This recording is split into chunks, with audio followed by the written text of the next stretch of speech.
Martin Bailey, a nature and wildlife photographer based in Tokyo, Japan, sharing every aspect of my photographic life to help you with yours. Welcome to the Martin Bailey Photography Show.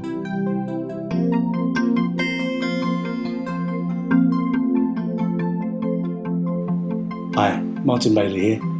Today I'm going to walk you through a demonstration of the new software called Astropad. And Astropad basically takes an iPad and turns it into a graphics tablet. And so what that means is basically, graphics tablets are generally multi-thousand-dollar pieces of equipment, and yet if you already own an iPad, then for just at the moment $20, probably when it goes back to full price $30, you can buy an app called Astropad from the App Store and basically use your iPad as a graphics tablet. It does work better if you use a stylus. I'm going to be using the Adonit Jot Touch with Pixel Point. This has to be the newest version. So to make sure that you actually get the newest version, I'll put a link into the show notes. Basically, it will be mbp.ac/jot Jot Touch. But it's really important that you get the new model. So do go to the website. The blog post for this particular video will be at mbp.ac/483. So let's jump into it. What I want to do is I'm going to show you how we start up Astropad. It's very easy. You need Astropad on your iPad, and you also need to install. Just get this; it's very quick, easy install.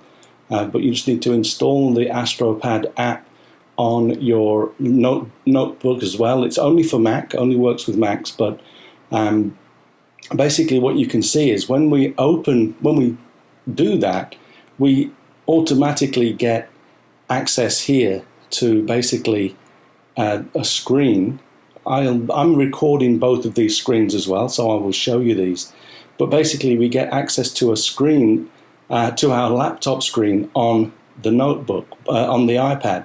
But because it's basically drawing directly onto the laptop screen, you can use it in Photoshop, just like, as we say, a graphics tablet. So I'm going to walk you through this quickly. I've actually already paired my stylus with Astropad, so we don't need to do that again, but all you do is just tap on here. There's a little circle appears, and you hold that down to get it all linked together. Because this has Bluetooth, it actually talks directly to the Astropad. I should mention that I also bought a Wacom Creative Stylus too. I think this is called. It's a great stylus, but it just does not work well with Astropad. It's inaccurate, and so I've basically, that's going to be my note-taking stylus from now on. But the Adonit Jot Touch with Pixel Point, the 2015 model, is amazingly accurate with Astropad.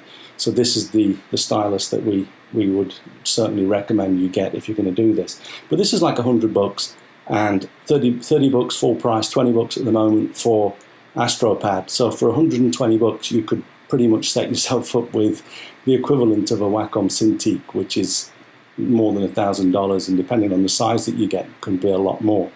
So let's jump in and take a look. We have a number of options down the left side here. You see here that we have increase and decrease the brush size. We have the eraser, brush, undo, redo, and zoom in and zoom out. One bit of advice that I do suggest that you do is you can do this on the iPad, but before you start to move to actually do any editing, it's great to just make your Photoshop toolbar 2 columns and just bring it over so that you can see it right here on the Astropad. Once you've actually done that, you can go in and just pinch and zoom with your fingers, so that you can move the photo around a little bit as well if you need to. But we're going to do a little bit of quick editing on this snow monkey's face, the snowless monkey that we looked at a few weeks ago. So really, anything that you can do with Photoshop, you can do it right here on the iPad. But because we're looking at this directly on the iPad, you're drawing. It's not like when you're using a mouse or even a tablet. And normally with a normal Wacom tablet, you are drawing onto a piece of plastic, and so you don't see exactly where you're drawing. It works, but it's not ideal. And so here, what we're going to do is we're actually going to be drawing with the stylus directly on top of the photograph. So what we'll do is we'll take this photo and, say for example, I feel as though the monkey's face is a little bit too bright. So what we'll do is we can actually go in here and let's just select the burn tool, and you do have to jump around a little bit on the keyboard here. So with your mouse and on, it's not as though you can do everything from this. You could, but you'd be forever moving around. So the most important thing is that, for me at least, with my workflow, is to do the fine work on the iPad, but then go back to the laptop to make changes. And so on the laptop, I'm going to change this so that the burn tool is going to affect highlights.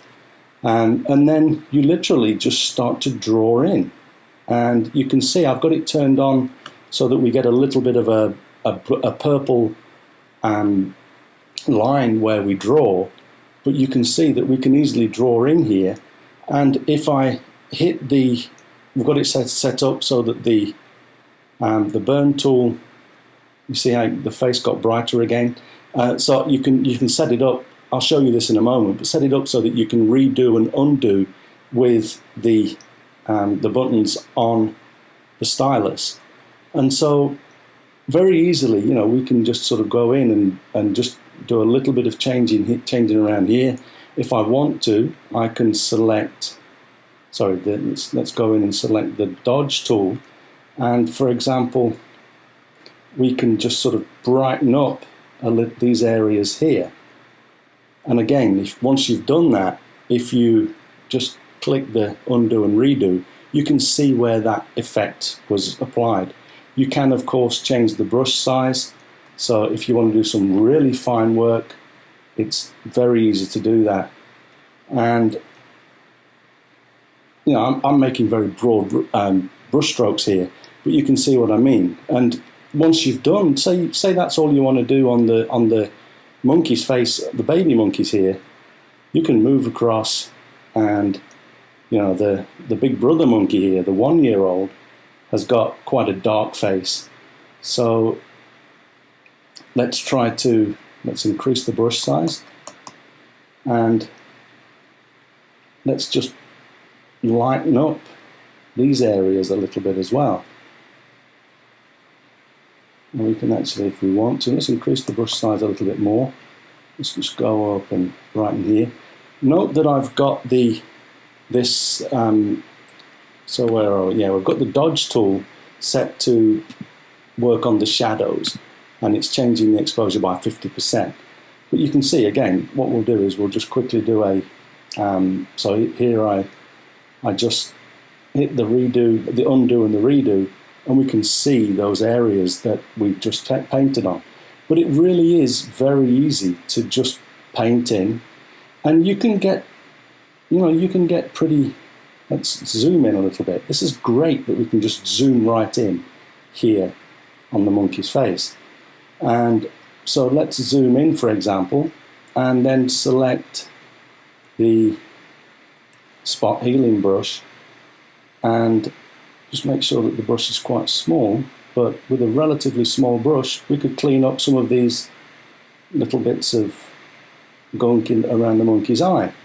I'm not too concerned about how beautiful my snow monkey looks, but it's quite easy, if we want to go in and make some very, very fine adjustments. In fact, I'm not even sure what this is, so let's try and get rid of that as well. So you can see that anything that we can do in Photoshop, we can do right here on the iPad. And so I'm just going to zoom back out again.